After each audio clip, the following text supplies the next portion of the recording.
Flash Hebdo. Hit Radio. L'essentiel de l'actualité.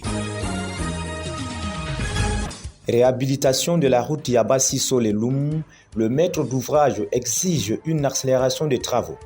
Dans le but de rattraper le retard, accuser et achever les travaux de réhabilitation du tronçon de route Yaba-Sissole-Loum, long de 52,45 km dans le département du Cam, région du littoral, le maître d'ouvrage a instruit l'entreprise adjudicatrice d'accélérer la cadence des travaux, financés conjointement par des ressources transférées par les MINTP et Mindevel au Conseil régional du littoral dans le cadre de la mise en œuvre du processus de décentralisation. Ces travaux affichent un niveau d'avancement de 15,46% pour une consommation de délai de 66,66%.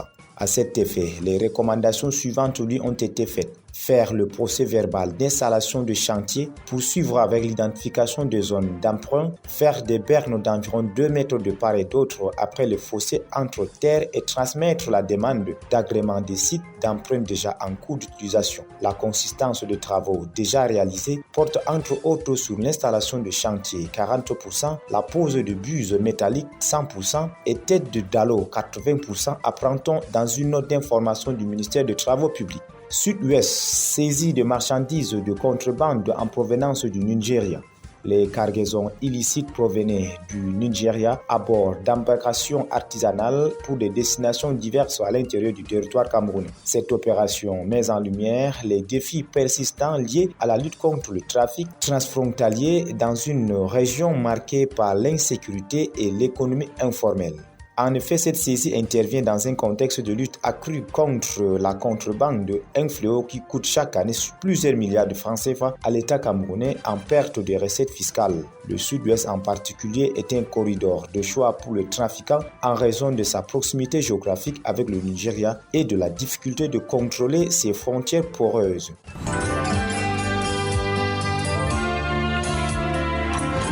L'actualité internationale. À l'étranger, Côte d'Ivoire, Guillaume Soro officialise sa candidature à la présidentielle de 2025. Pour ces scrutins, Guillaume Soro, ancien Premier ministre de Côte d'Ivoire, sera bien en lice. C'est ce qu'il a indiqué dans son message à la nation le 31 décembre 2024. L'asile m'ayant forcé, renforcé et fortifié, je suis plus que jamais déterminé à servir mon pays et à me présenter à l'élection présidentielle de 2025, a déclaré l'ancien président de l'Assemblée nationale. À moins de 10 mois du scrutin, cette candidature vient s'ajouter à celle de personnalités telles que Laurent Gbagbo, Simone Yvette Gbagbo et Jean-Louis Billon. Pour rappel, le leader de GPS est inéligible en raison de sa condamnation à 20 ans de prison. Son entourage continue de dénoncer un procès politique visant à l'éloigner du scrutin. Prise d'otage en France, un prisonnier détient plusieurs membres du personnel de la prison d'Arles. Le prisonnier, armé d'un manche fabriqué à la main, tenait 4 infirmières et un gardien de prison à l'infirmerie depuis environ 11 heures, a indiqué la source des services pénitentiaires. Plusieurs sources ont indiqué que le preneur d'otage de 37 ans, qui purge une peine pour viol armé, souffrait de troubles psychiatriques importants. La source pénitentiaire a ajouté qu'il n'avait pas le profil d'un terroriste. Le détenu demandait à être transféré dans une autre prison, a indiqué une source proche du dossier, ajoutant que la situation reste calme. Les forces d'intervention de la police, dont l'unité d'élite RAID, étaient présentes sur le lieu. Voilà, mesdames, messieurs, c'est la fin de ce point sur l'actualité sur IDFM 103 et Camnous 24 en direct de Garoua. Merci de nous avoir suivis et bon début de semaine. Hit Radio, une info d'avance.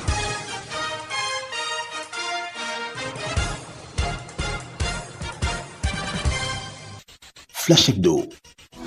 Hit Radio. L'essentiel de l'actualité. National numéro 9, Emmanuel Nganou Joumissi accélère les travaux pour une livraison en juin 2025. C'était le vendredi 3 janvier 2025 au cours d'une visite effectuée par le ministre des Travaux publics Emmanuel Nganou Joumissi sur la nationale numéro 9. Sur les lots numéro 2 et 3 qui s'étendent respectivement du point kilométrique 39 plus 500 dans la localité de Kolaya, 3 régions du centre au point kilométrique 82 plus 0 dans la localité des Cours 2, région du Sud, 42,5 km et le lot localisé dans la région du Sud qui part du point kilométrique 422 plus 0 dans la localité de Kou 2 pour s'achever au point kilométrique 115 plus 0 carrefour de la télé dédiée au chef de l'État à l'entrée de la ville de San Milima, 27 km. Les réceptions provisoires ont été prononcées le 6 décembre 2024. Le restant qui va écombitier à Kolaya 3 pourra connaître dans quelques jours une accélération dans l'exécution des prestations. Pour cela, le maître d'ouvrage ayant constaté la faible mobilisation du route AF a mobilisé par anticipation depuis le 18 novembre 2024 Arab Contractor qui a achevé ses travaux sur le lot 2 déjà réceptionné provisoirement et en période de garantie. Louis-Paul Motazé, désigné PCA et président de l'AG de la Banque de développement des États de l'Afrique centrale. Le ministre des Finances Louis-Paul Motazé, désigné président du conseil d'administration et président de l'Assemblée générale de la Banque de développement des États de l'Afrique centrale BDA. À ces postes, il succède à Tahir Hamid Gouling, ministre d'État, ministre des Finances, du Budget, de l'Économie et du Plan de la République du Tchad. Selon le communiqué du ministère des Finances, c'est en vertu du principe de rotation régissant le fonctionnement des institutions de la communauté économique et monétaire de l'Afrique centrale CEMAC que Louis-Paul Motazé a été désigné. À la suite de sa désignation, le ministre camerounais a présidé ce vendredi à Paris une session extraordinaire de l'Assemblée générale de la Banque de développement des États de l'Afrique centrale.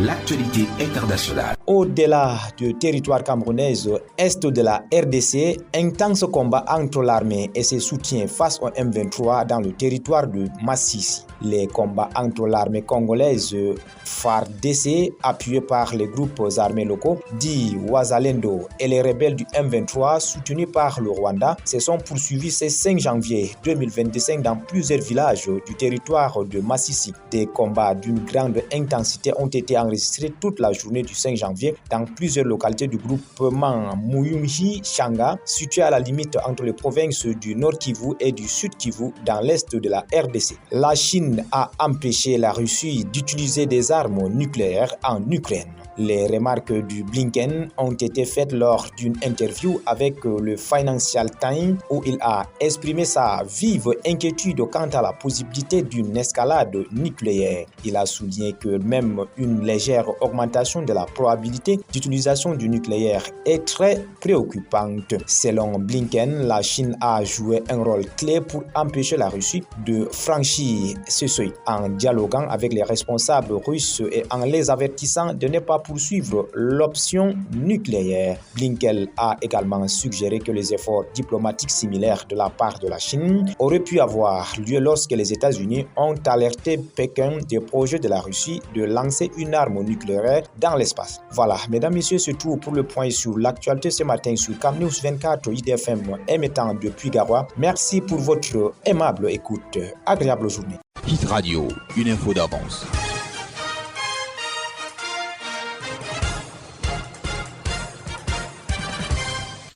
Flash Hebdo. Hit Radio, l'essentiel de l'actualité.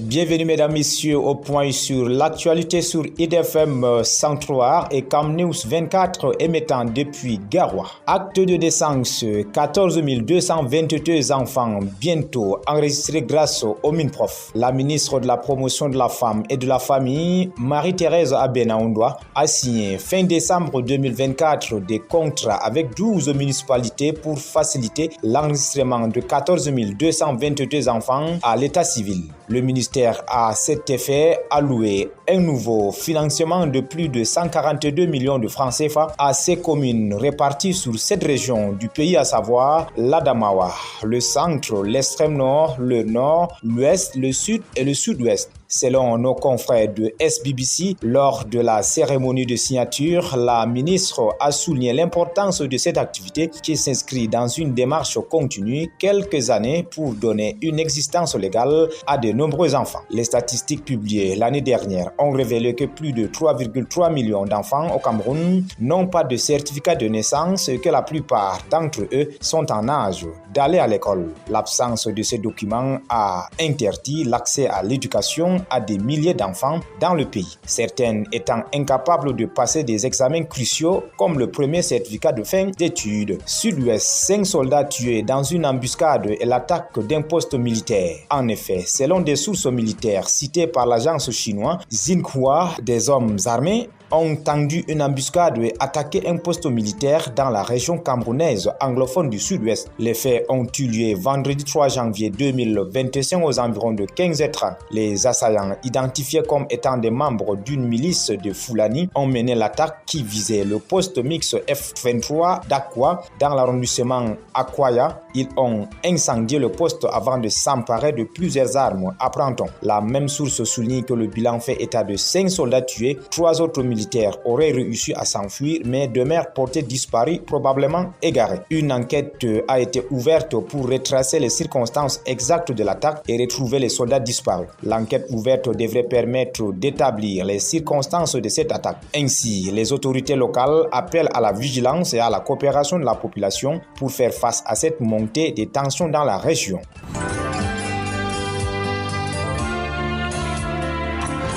L'actualité internationale. À l'étranger, est de la RDC, des condamnations internationales suite à l'offensive des rebelles du M23 dans le Nord Kivu. Reprise des combats dans l'est de la RDC entre l'armée congolaise, ses alliés, et le M23 soutenu par le Rwanda voisin. Les rebelles se sont emparés ces derniers jours de plusieurs localités dont la cité de Masisi Centre. C'est 7 janvier 2025. Des affrontements sont signalés dans les environs de Sake, situé à une trentaine de kilomètres à l'ouest de Goma, capitale provinciale. Une montée de la violence qui inquiète la communauté internationale. Plusieurs chancelleries ont en effet dénoncé cette offensive du M23. Dès lundi, l'Union européenne a condamné fermement l'occupation récente par le groupe armé M23 de la cité de Masisi Centre au Nord Kivu. Déclaration du porte-parole dans un communiqué ajoutant que cette avancée constitue une violation flagrante du cessez-le-feu convenu dans le cadre du processus de Luanda. L'Union européenne qui exhorte le M23 à se retirer immédiatement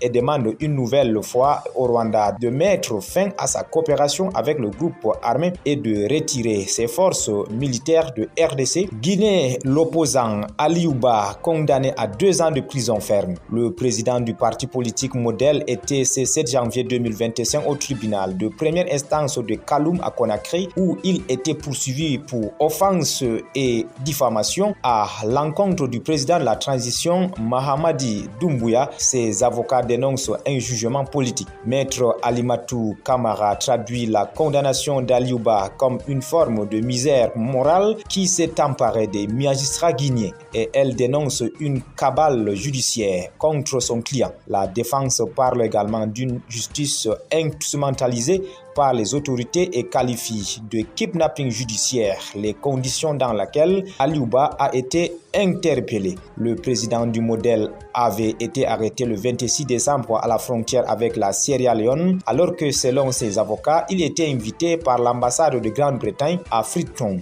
Il avait ensuite été renvoyé à Conakry puis détenu à la direction centrale des investigations judiciaires de la gendarmerie et en dehors de toute procédure d'après sa défense qui annonce d'ores et déjà que l'opposant va faire appel. Pour mémoire, Aliouba est un jeune politicien d'une quarantaine d'années, fondateur du mouvement démocratique libéral. Il s'est fait connaître lors du sommet Afrique-France de Montpellier en 2021, durant lequel il avait interpellé le président Emmanuel Macron sous les ingérences politiques françaises en Afrique. Voilà, mesdames, messieurs, c'est tout pour le point sur l'actualité de ce matin sur CamNews 24 IDFM. Merci pour votre aimable écoute. Gardez l'écoute.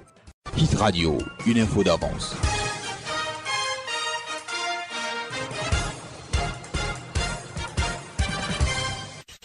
Flash Hebdo. Hit Radio, l'essentiel de l'actualité.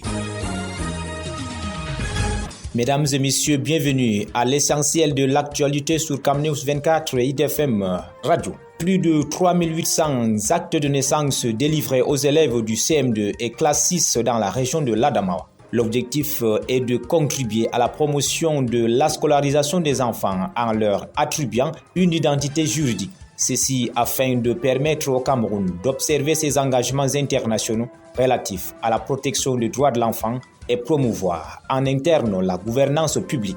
Grâce à ces précieux sésames, les élèves de l'école publique de Dan et l'école publique bilingue de Malang dans l'arrondissement d'Engaoundéré 3e ont pu constituer leur dossier du CEP du concours d'entrée en 6e pour le système francophone et le Fifth School Living Certificate et du Common Entrance pour le système anglophone. Au cours de la mission du PAREC et de la Banque mondiale, Karine Atangana, chef de cette délégation, par ailleurs responsable de la communication du PAREC, s'est dit satisfaite du déroulement de l'opération dans l'Adamawa. La réhabilitation de la route Maroua-Moutroua va coûter 21 milliards de francs CFA. Le ministre des Travaux publics a signé le 6 janvier 2025 une décision attribuant les travaux de réhabilitation de la route Maroua-Moutroua au groupement Sotco-Gok SA, Estaport SA à la suite d'un processus de contractualisation qui a mis en lice plusieurs entreprises.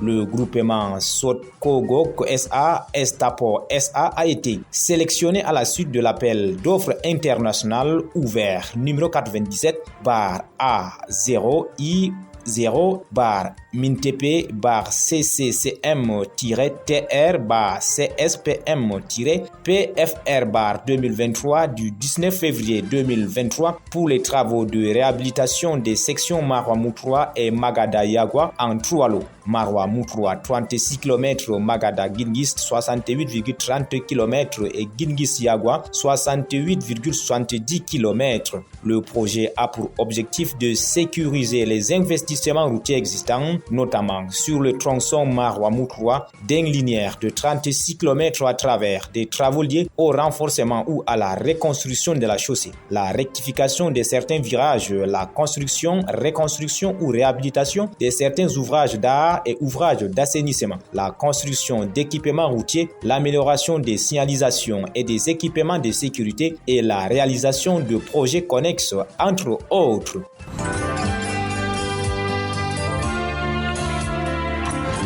L'actualité internationale. À l'étranger, au Nigeria, une explosion fait des morts dans une école islamique près d'Abuja. Selon la police nigériane, 2 personnes originaires de l'état de Katsina dans le nord-ouest du pays ont déclenché probablement par erreur l'engin explosif qu'ils portaient sur eux à l'entrée de l'école. Suite à cette explosion, les 2 individus sont morts sur place. La police précise qu'un 3e homme et une vendeuse qui se trouvaient à proximité ont été grièvement blessés. Le directeur de l'école, quant à lui, a été placé en garde à vue. Au sein de l'opinion, cette explosion rappelle des attaques récurrentes contre les écoles et universités au Nigeria, pays en proie à la menace djihadiste. France Jean-Marie Le Pen est mort à l'âge de 96 ans. Ce mardi 7 janvier, Jean-Marie Le Pen, figure historique de l'extrême droite française, est mort à 96 ans. Le fondateur du Front National est décédé à Garché, en région parisienne, dans un établissement où il avait été admis il y a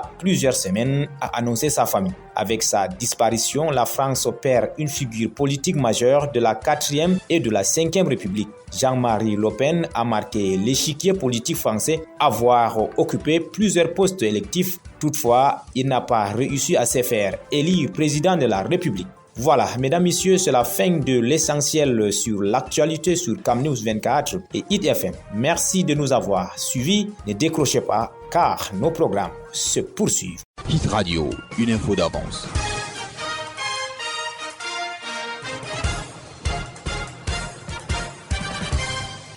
Flash Hebdo. Hit Radio, l'essentiel de l'actualité. Bienvenue, mesdames, messieurs, au point sur l'actualité sur CamNews 24 Hit FM Radio. Minat Atangandji échange avec le nonce apostolique en pleine tension entre le gouvernement et des évêques. Paula Tangandji, ministre de l'administration territoriale, a échangé à son cabinet avec José Avelino Bettencourt, le nonce apostolique au Cameroun et en Guinée équatoriale. Au menu des discussions, des préoccupations de routine entre le ministre dont incombent les questions des cultes et les représentants du pape François, sans oublier l'actualité prégnante du moment, dont celle liée à la préservation de la paix au Cameroun en cette année électorale.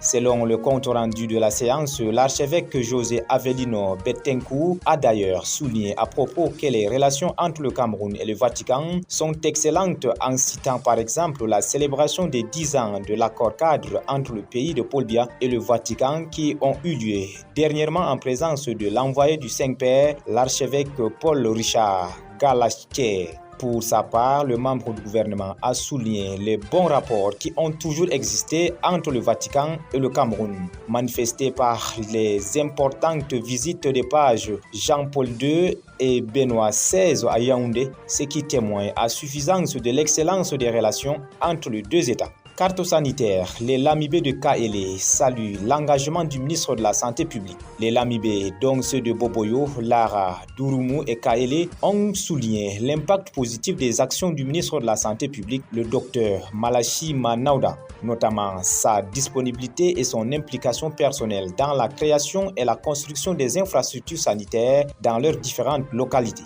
Pour ces derniers, le leadership du ministre est à saluer, un modèle à suivre pour la réussite de la population du président de la République, celle d'améliorer les conditions de vie des communautés. Reconnaissant cette marque de gratitude, le docteur Malachi Manauda, très honoré, a réaffirmé son engagement à œuvrer davantage pour le bien-être de la population. Cette rencontre confirme l'engagement du MinSanté à œuvrer pour le bien-être de la population grâce à une approche proactive et une écoute continue.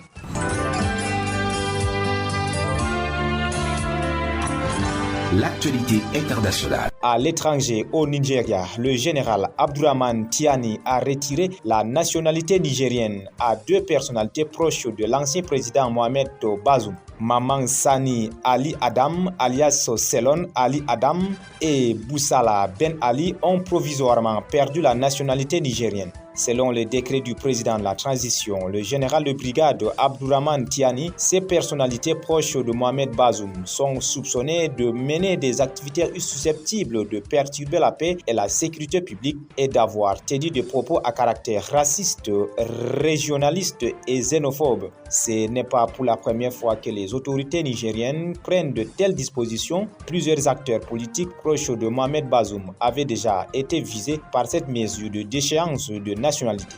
Depuis le coup d'État de juillet 2023, les nouvelles autorités nigériennes ont serré la vis autour des caciques et proches du régime déchu. Prolongation de la transition en Guinée. Les États-Unis mettent la pression sur Mamadi Doumbouya après avoir pris le pouvoir par coup d'État en 2021 en renversant Alpha Condé. Mamadi Doumbouya avait promis de rendre le pouvoir aux civils après les élections libres, démocratiques et transparentes. Près de 3 ans après son arrivée au pouvoir, le dirigeant guinéen n'a pas pu tenir sa promesse à la date du 31 décembre 2024. À l'expiration de ces délais, la société civile et l'opposition ont formé un front commun pour s'opposer au régime civilo-militaire à la tête du pays. De son côté, les États-Unis ont mis la pression sur les autorités exigeant un chronogramme de transition clair. Cette sortie intervient au lendemain d'une manifestation de l'opposition à Conakry pour exiger la fin de la transition et le départ du général Mamadi Doumbouya du pouvoir. Les forces vives du Guinée ont déclaré ne plus reconnaître le président de la transition à partir du 31 décembre 2024. Voilà, mesdames, messieurs, c'est la fin de ce point sur l'actualité sur Camnews 24 ITFM Radio depuis Garoua.